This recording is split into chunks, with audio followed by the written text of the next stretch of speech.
Ahmedabad police પર યુવતીએ કરેલા એક આક્ષેપનો મામલો સામે આવ્યો હતો, જે મામલે સરખેજ પોલીસે ફરિયાદ ન લીધી હોવાનો યુવતીએ આરોપ લગાવ્યો હતો। યુવતીએ વિડીયો વાયરલ કરી કમિશનર પાસે ન્યાયની માંગ કરી હતી, ત્યારે એમ ડિવિઝન એસીપીએ વિડીયો પર ખુલાસો કર્યો છે। અકસ્માતની ફરિયાદ બાદ બંને વચ્ચે રકઝક થઈ હોવાનું એસીપીએ જણાવ્યું છે। તેમનું કહેવું છે કે યુવતીની અરજી લેવામાં આવી છે। યુવતીની ફરિયાદના ડ્રાફ્ટ અંગે રજીસ્ટર છે, જેમાં યુવતીએ સહી નથી કરી। યુવતી ફરિયાદ કરવા ઈચ્છે તો પોલીસ ફરિયાદ નોંધવા તૈયાર હોવાનું એસીપીનું જણાવવું છે।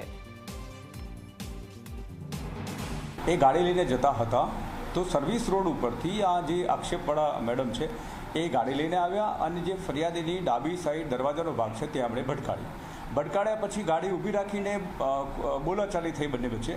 પછી એ ટ્રાફિક 2 પોલીસ સ્ટેશન છે એમાં મેડમ વિરુદ્ધમાં ગુનો દાખલ કરવામાં આવ્યો। ગુનો દાખલ કર્યા પછી ત્યાં મેડમના સંબંધી આવી જતા બોલાચાલી થયેલી ને એ સમગ્ર મામલો પછી સરખેજ પોલીસ સ્ટેશને આવ્યો।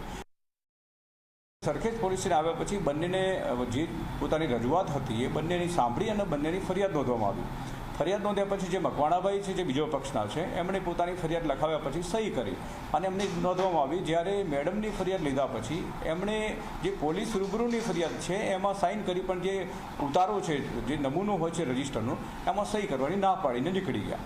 એના કારણે એમની દાખલ થઈ નથી। અમે હજી પણ તૈયાર છીએ એમની ફરિયાદ લેવા માટે। પોલીસે જે તે વખતે એમણે જે કહ્યું એ પ્રમાણે લખ્યું હતું અને એમણે જે પ્રત છે એમાં ઓલરેડી સહી કરેલી છે, પણ સાથે એમના જે માણસો આવેલા હતા એમની સાથે ચર્ચા કર્યા પછી એમણે સહી નહોતી કરી। પોલીસ સ્ટેશને એમણે ભલે સાઇન નથી કરી, પણ જે બીજા તરફથી ફરિયાદ થઈ છે એ ફરિયાદની પણ તટસ્થ તપાસ થશે, એટલે ખબર પડી જશે ખરેખર કોનો ભાગ છે।